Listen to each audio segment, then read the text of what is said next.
Maryland, Dorchester County, 1820s, East Coast of the United States. Stop for a second.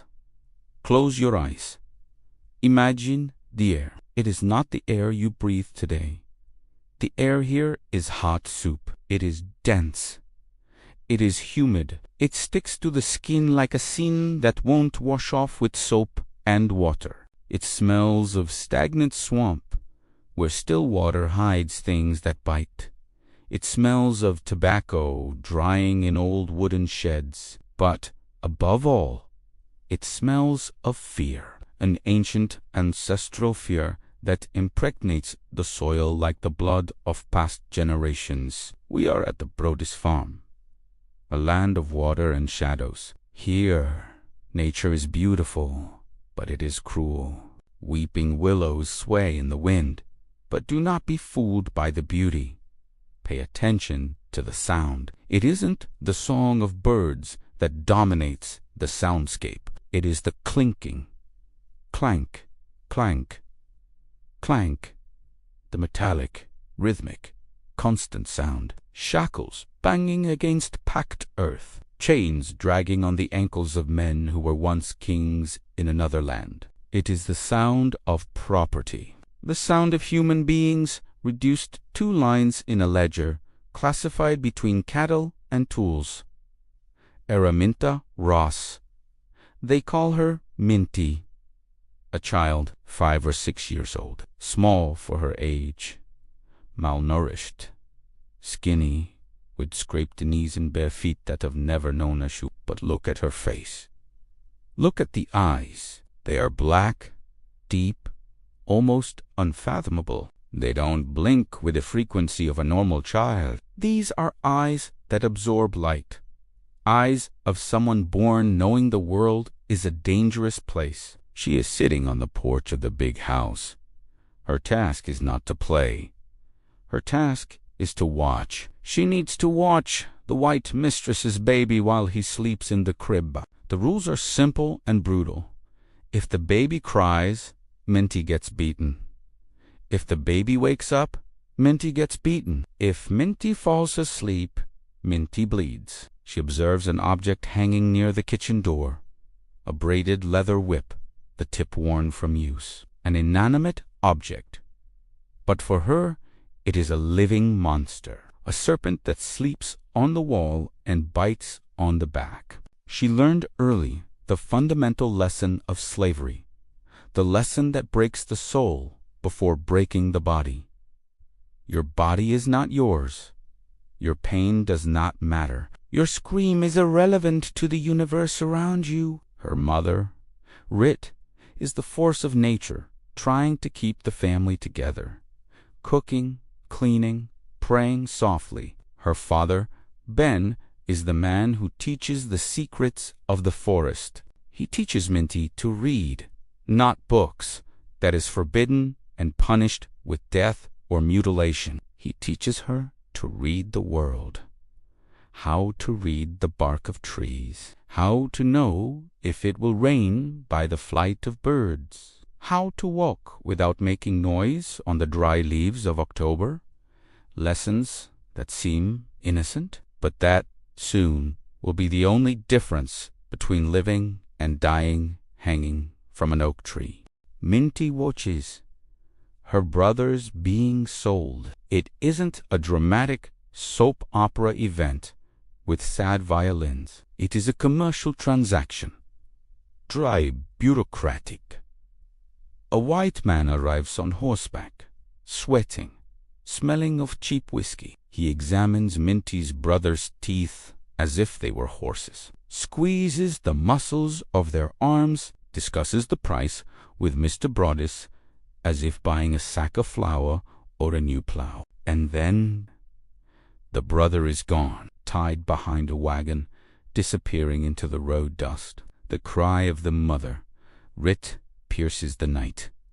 The howl of a wolf that lost her cub. But the wagon doesn't stop. The world doesn't stop. The sun rises the next day as if nothing happened, and Minty, small, silent, carves that scene into the bone of her memory. This is not the world, she thinks, feeling a cold fire in her stomach. This is hell, and I am getting out of here. Time passes. The girl grows. The body stretches. Muscles harden from forced labor in the fields. But the rebellion grows faster than the body. Araminta is now a teenager. Strong. She hauls timber like an ox. She rows boats in frozen swamps to check muskrat traps. A common day. A dry goods store at the Bucktown crossroads. The smell of brown sugar, kerosene, and cheap cotton fabric. Enslaved people and poor whites mix there. An enslaved ma, a young boy from another farm, with the desperate look of a cornered animal, enters the store without permission. He wants to run. His overseer enters right behind him, furious, red, veins popping in his neck. Hold him. Hold that Negro. The boy runs for the door. Minty is there. She doesn't think. Instinct speaks before logic. She puts herself in the doorway. She blocks the exit with her own body. She opens her arms. She has no weapons, only presence, only audacity. This gives the boy the precious seconds he needs. He runs. He escapes into the forest. But the overseer, his hate, needs a target. He lost his prey. But he sees Minty standing there, defiant, immobile. He grabs the first object he sees on the counter. A scale weight, a solid metal weight, used to weigh grain. 2 pounds of cast iron with sharp edges. He throws it with all the force of accumulated hate he aims to kill. The weight cuts the air with a low, deadly hum. Thump. The sound is horrible. Iron against skull. There is no scream, only the sound of bone breaking. The impact caves in Minty's forehead. The bone snaps inward, pressing against the frontal lobe. Hot blood spurts instantly, thick and dark, blinding her eyes, entering her mouth. The taste of copper. The world spins. The store shelves melt into strange colors. The floor rises fast to meet her. Darkness, total, absolute. Weeks in a coma. She lies on a cot of dirty straw in her mother's cabin. Fever. Infection. The hole in her head pulses. The famona Edwardi Bruges brings buyers to see her, trying to recover some investment. They look at the unconscious girl, her head deformed and bandaged with rags. She is broken, Brades says, kicking the leg of the bed, frustrated. Not worth a counterfeit penny. He tries to sell her 4 pennies. No one wants her. She is considered damaged goods, a broken piece of machinery useless for work. But in the dark of the coma, something extraordinary is happening. The brain injury changed the physical and spiritual architecture of her mind. Where there should be cerebral silence, there is noise. Where there should be emptiness, there is light. She begins to have dreams, not common, foggy dreams, visions, vivid, colorful, hyperreal. She sees rivers of blood dividing the earth. She sees warrior angels flying over cotton fields. She sees lines on the map glowing in gold. And she hears the voice of God. Not like a soft church whisper, but like thunder, like a direct military command. Prepare yourself! She wakes up. The headache never goes away. For the rest of her life, until her last breath, she will suffer stabbing pains. And something new emerges. Temporal narcolepsy. Blackouts. In the middle of a sentence, in the middle of work, she simply falls asleep. The body shuts down like a switch, but the mind travels to other planes, seeing the future, seeing danger. To others, she is the sick, half-crazy slave. To history, she just became the prophet. The iron weight didn't kill the girl. It killed the fear. The one who rose from that cot was no longer little Araminta. It was Harriet, God's general.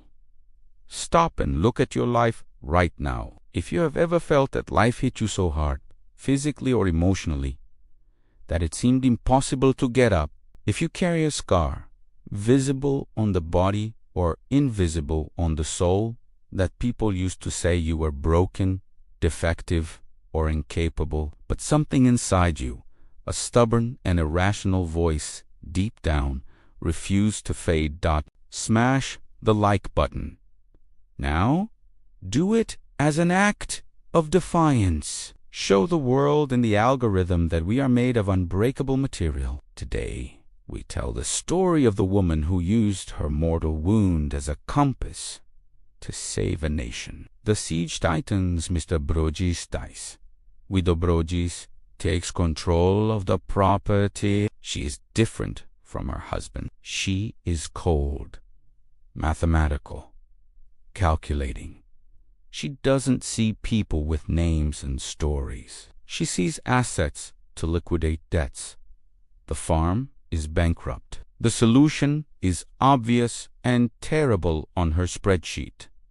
Sell the stock. Sell the slaves. Harriet hears the whispers behind the closed doors of the big house while sweeping the floor. She has a husband now, John Tubman, a free black man, a man born with the right to come and go, but who chose to stay there for her. But their love is limited by the brutal law of the time.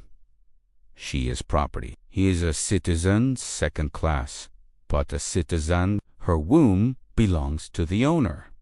Her children would belong to the owner. If she is sold, the marriage ends at the farm fence, and then comes the fatal news, carried by the wind of gossip. The widow is negotiating with slave traders from Georgia, the Deep South. Understand the geographical and psychological weight of this. Being a slave in Maryland is hell. Being sold to the Deep South, the cotton and sugarcane plantations of Mississippi and Louisiana, is the ninth circle of hell. There, the heat kills in 3 years. There, the life expectancy of an enslaved person on cane plantations is minimal. There, the whip doesn't educate. It skins the flesh to the bone. No one returns from the Deep South. It is a slow, painful, and anonymous death sentence. Harriet feels the scar on her forehead pulse. God speaks to her again. A clear vision.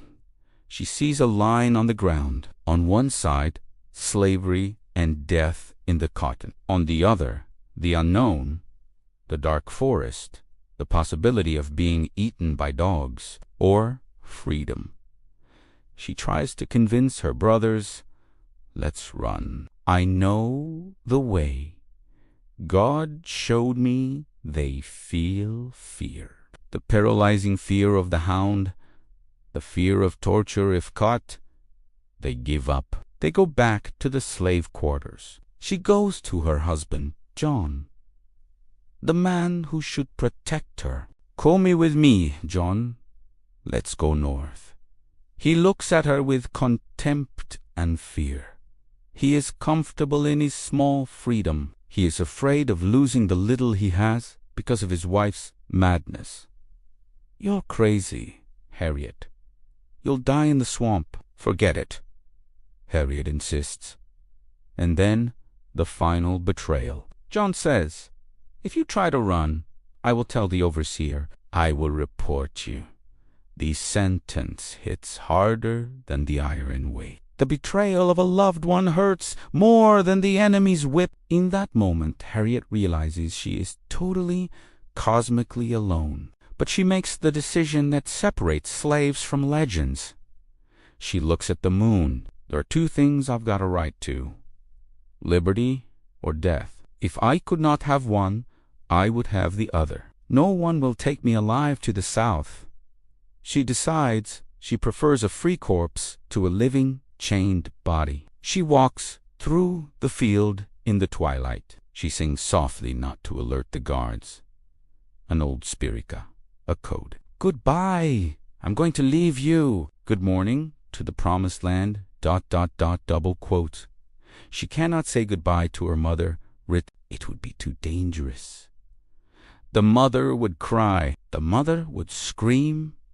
The music is the farewell. Her mother hears from afar, feels a tightness in her chest, but doesn't understand that she will never see her daughter as a slave again. That night, Harriet disappears into the darkness of the forest. Araminta Ros died. The ghost was born. It is night, no moon. Harriet enters the dense Choptang forest. She has no map. She has no metal compass in her pocket. She has no money. She has the North Star shining in the cold autumn sky. And she has the lessons of her father. Ben moss grows on the north side of trees. Follow the moss. Follow the water that runs north. That is her cutting-edge technology. The journey is not a walk in the park. It is 90 miles, about 145 kilometers, to the Pennsylvania border. On foot, alone. Think of the sound. The forest at night is loud. Every dry branch that breaks underfoot sounds like a cannon shot in the deadly silence. Her heart beats in her throat the whole time, a frantic drum. Thump, thump, thump, thump. The enemies are real, human, and animal. The patrollers, bounty hunters on horseback, patrolling roads with lanterns, men armed with double-barreled shotguns and long whips, and the worst nightmare of any fugitive. The dogs, bloodhounds. Dogs trained to smell fear and blood. Harriet hears the barking in the distance, echoing in the valley, the primal sound of the hunt. A woo. What does she do? Survival instinct takes over. She enters the water. Freezing November rivers, black, cold water, full of slime. She goes in up to her neck. Why? Because water washes away the scent. The dogs lose the trail in the water. She stays submerged for hours, shivering with hypothermia, teeth chattering, hidden among sharp reeds, while men pass on horseback yards away, smoking cigars and laughing. She holds her breath until her lungs burn. Hunger is a constant companion. She eats roots she learned to identify. She eats raw, sour fruit. She steals food from pig troughs on isolated farms, competing with the animals. She sleeps in holes in the ground, covered with wet leaves, like a hibernating wild animal.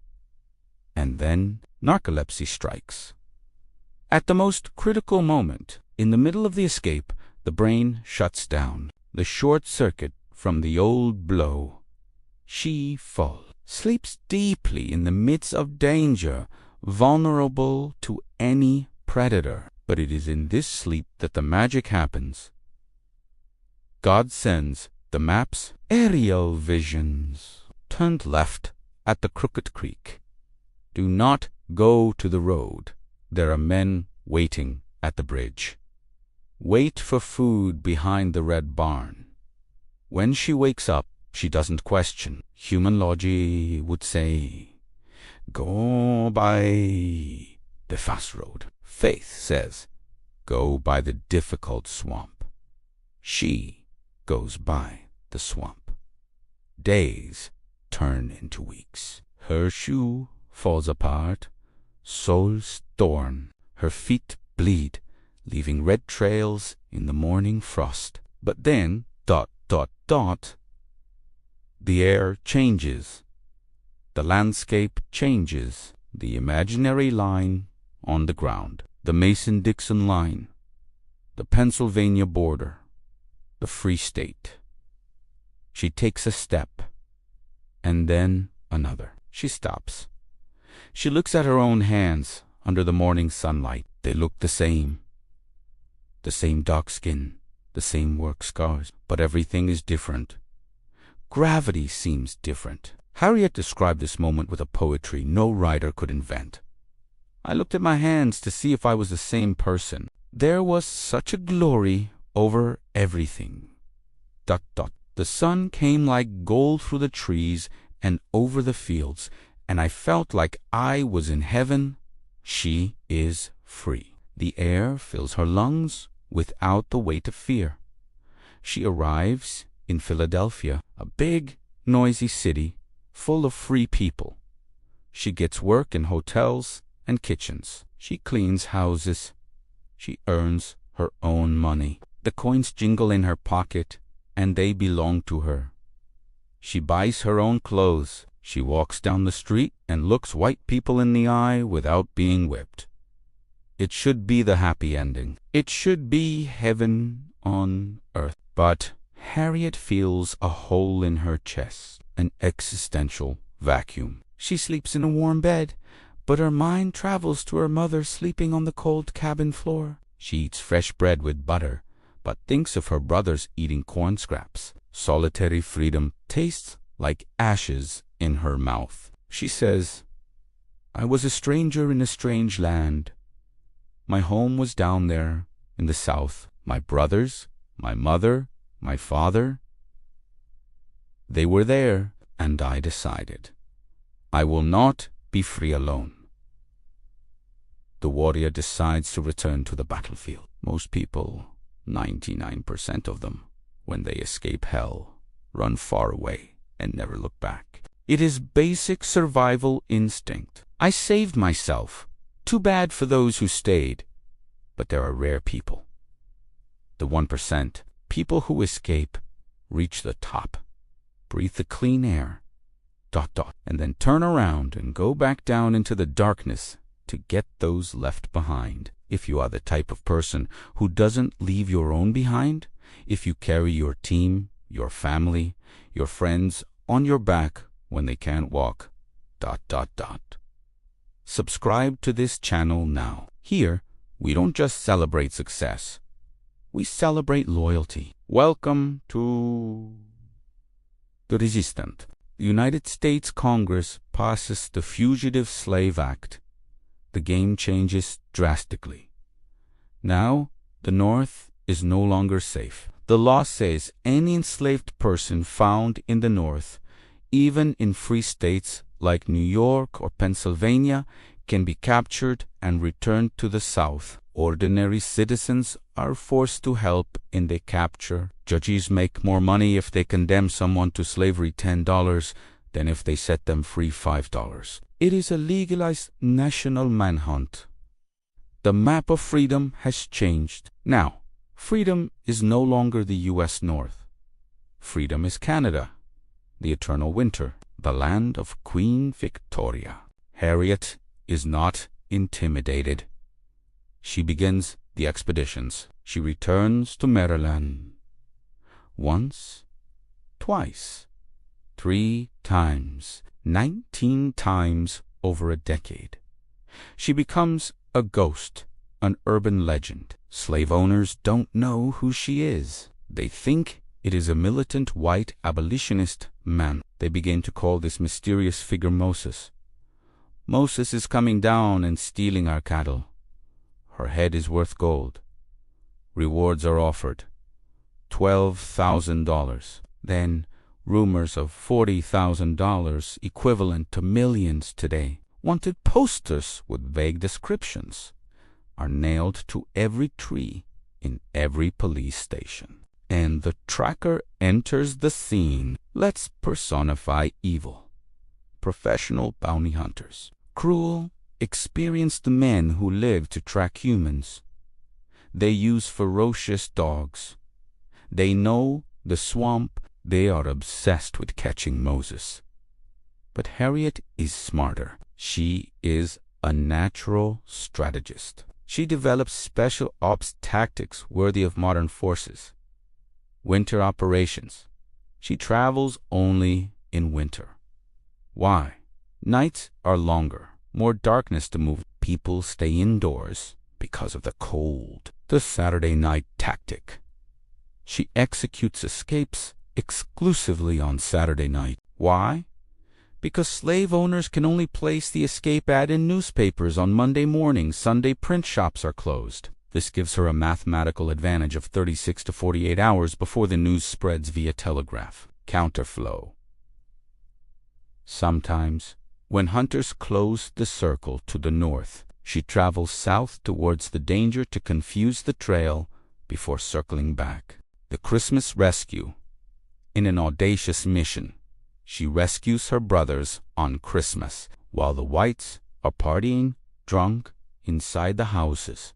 She hides her brothers in a corn crib, feeding them through the cracks, right under the overseer's noses. Master disguises. In a town, she sees a former master coming towards her on the street. If he recognizes her, she dies. She doesn't run. Running draws attention. She carries 2 live chickens by the legs. She releases the strings. The chickens start flapping wings and running. She runs after the chickens, screaming and laughing like a senile old lady trying to catch her dinner. The master passes her, loves Zachi, the crazy old woman, and goes on his way. Chaos is the best disguise. But the most brutal tactic, the one that defines her leadership, is the revolver. Harriet carries a 6-shot revolver, not just to defend herself from hunters, but to maintain the discipline of the passengers. Imagine the high-tension scene. A group of 10 fugitives. Torrential rain. They have been walking for days in the swamp, hallucinating hunger, feet raw, full of blood and pus. Babies crying. She uses drops of opium laudanum to make the babies sleep and not alert the guards. A man, one of the fugitives, breaks psychologically. Fear overcomes him. He sits in the mud. He cries, "I can't take it anymore. It's too cold. I'm hungry. I'm going back. I'll turn myself in to the master and ask for forgiveness. He'll whip me, but at least I'll be dry."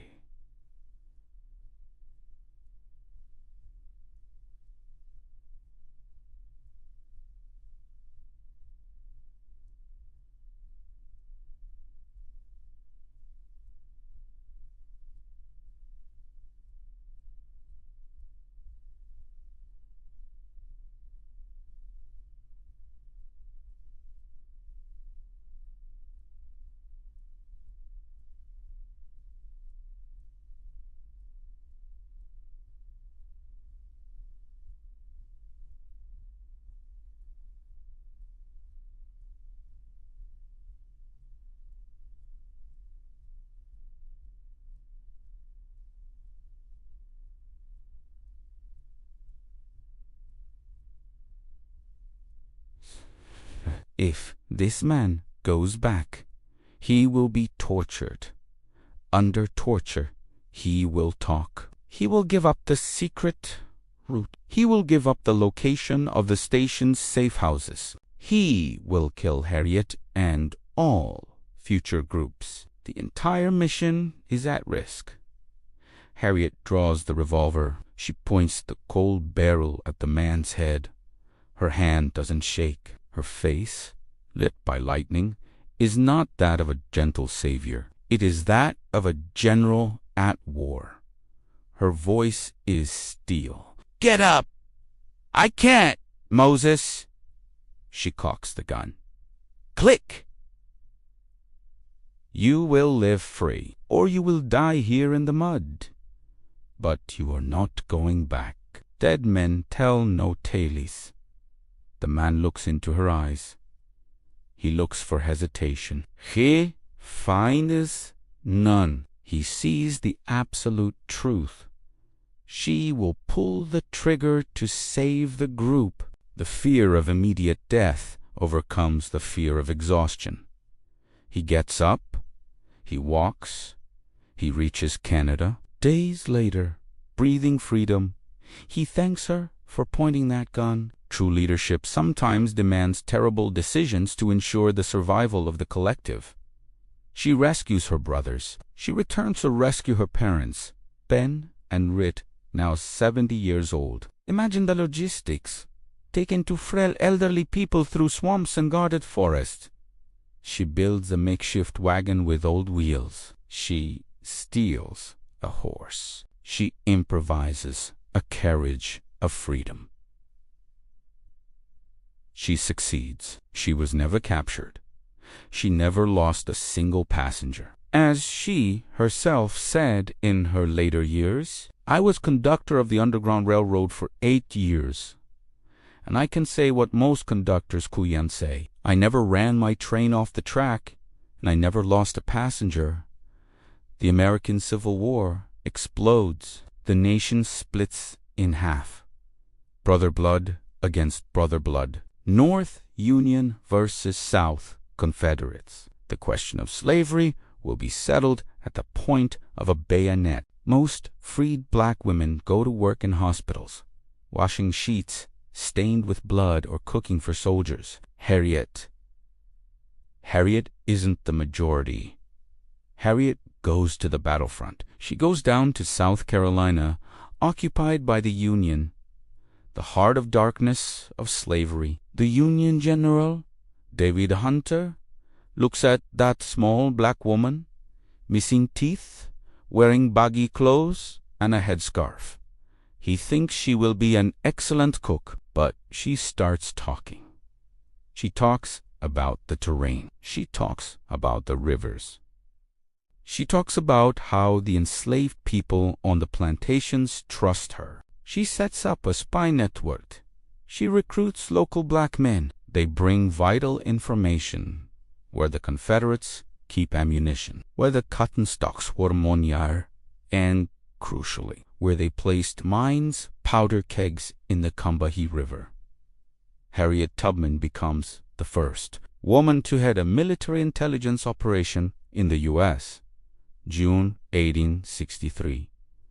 The Combahee River Raid, the most cinematic night of her life. 3 Union steam warships, armored and armed with cannons. 300 black soldiers of the 2nd South Carolina Regiment, and who is in tactical command alongside Colonel Montgomery, Harriet Tubman. She is on the deck of the lead ship, the John Adams. The wind hits her face, marked by time. Fog covers the river. She guides the pilot through the Confederate mines, her spies mapped there. Careful to the right. Submerged mine. Navigate by the sandbank. The ship passes unharmed. They reach the rice and cotton plantations. Harriet gives the signal. The steamboat whistle screams in the night.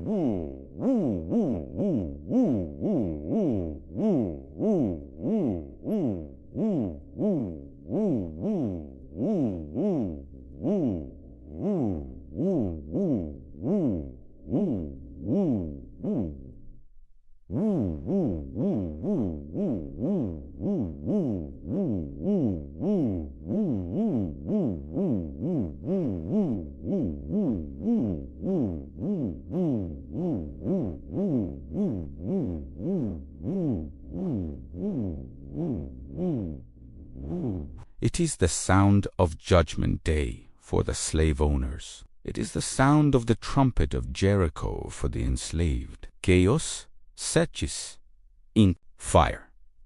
Soldiers disembark and set fire to the plantations, burn the mansions, destroy the enemy's food stocks. And then the biblical vision happens. From the miserable shacks, hundreds of people begin to run toward the riverbank. Women carrying babies on their hips, men carrying bundles of clothes on their heads, children dragging pigs by the ears, chickens flying. A woman runs carrying a pot of steaming rice, still hot, because hunger was so great she didn't want to lose her freedom dinner. It is the Exodus in real time. Overseers try to shoot, running with their shotguns, but the warships answer with machine guns and cannons. Power has changed hands. People reach the muddy bank. The boats are full. There is panic. They are afraid of being left behind. They cling to the boat.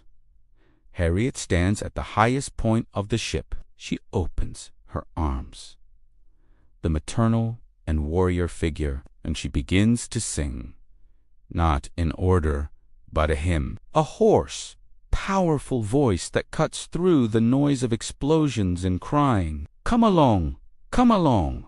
Don't be alarmed. Uncle Sam is rich enough to give you all a farm. Her voice calms the panic. They board orderly. That night, under her command, the Union lost no soldiers. That night, Harriet Tubman led a military attack that liberated over 750 enslaved people at once. The only woman in United States history to plan and lead an armed attack during the Civil War. She didn't just escape the system. She came back with an army and burned the system to the ground. The war ends in 1865. Slavery falls legally, but justice doesn't come fast. Harriet returns home to Auburn, New York. She served as a spy, nurse, general, and scout. But the U.S. government denies her war pension for decades. They cannot process that a black woman, illiterate and former slave, was vital to victory. She lives in poverty. She sells apple pies and vegetables on the street to survive. She cares for the poor and orphans in her small house, sharing the little she has. The irony is bitter. The woman who saves hundreds' lives on crime, but she doesn't stop. The fight just changed shape. Now she fights for the female vote, the suffrage movement. She takes stages in Washington and New York. Small, bent, old, alongside rich, educated white women. When Harriet speaks, the hall goes silent. She tells her stories. I saw men fighting and dying with bayonets in their chests so we could be free. You cannot stop now until women have a voice. A final scene of brutality and supreme courage. Harriet needs brain surgery. The old pain from that metal weight, from that afternoon in the store as a girl, still torments her. The pains are unbearable, preventing her from sleeping. She goes to Massachusetts General Hospital. The doctor says he needs to open her skull to relieve the pressure. She refuses anesthesia, maybe out of fear of losing control, maybe out of a habit of stoicism. She asks for only one thing, a revolver bullet. She wants to bite the lead, just as she saw soldiers do on the battlefields of the Civil War when they had legs amputated without morphine. She bites the bullet. The surgeon cuts her scalp and saws the skull bone. She endures. She doesn't scream. The woman is made of tempered steel and faith. The end of the line. Harriet is about 90 or 93 years old. No one knows the exact date of her birth, as slaves had no certificate. She lies in her bed in the home for the elderly black people she founded herself with donation money. The body is frail, skin and bone, but the eyes are still those of the general. Family and friends gather around the bed. They sing spiritual hymns. She looks at the window. Maybe, in these final moments, the final narcolepsy brings the sweetest visions. Maybe she sees the swamp without the dogs. Maybe she sees the river without the mines. Maybe she sees the thousands of faces, men, women, children, she took out of the darkness and brought to the light. She whispers her last words. It isn't an apology. It isn't a lament of pain. It is a biblical promise, calm and absolute. I go to prepare a place for you. The eyes close. The chest stops rising. Silence fills the room. There is no scream, only the wind outside shaking the trees that once hid her. Her legacy doesn't fit in school history books. It fits in the DNA of human freedom. They tried to break her with iron in childhood. She became indestructible. They tried to chain her to the ground with unjust laws. She turned the chains into ladders to the sky. They tried to hunt her like a wild animal. She became the greatest freedom hunter America has ever seen. She proved that one person, small, poor, sick, illiterate, female, and black in a world of white men, can bend the arc of history if she has enough faith and infinite courage. Now, the final question is for you. Who listened this far? What is your excuse today? Are you tired? She had narcolepsy, fainted from sleep, and walked in the frozen swamp at night. Are you afraid of failure? She had a millionaire reward on her head and voluntarily returned to the lion's den 19 times. Do you feel alone? She started alone against an empire and built an army. Look at your chains today. Fear, doubt, procrastination, the need for others' approval, give them a name, and then ... break them. Because Harriet Tubman didn't run, didn't bleed, and didn't fight so we could stand still complaining about life. Write in the comments now, as a solemn oath between you and her memory, I am not going back. Declare to the world that you only have one direction, forward and up. If this video lit a fire in your soul, share it. Make her story travel further than her feet could take. Freedom is not a gift. It is a daily conquest. See you in the promised land. Ouch.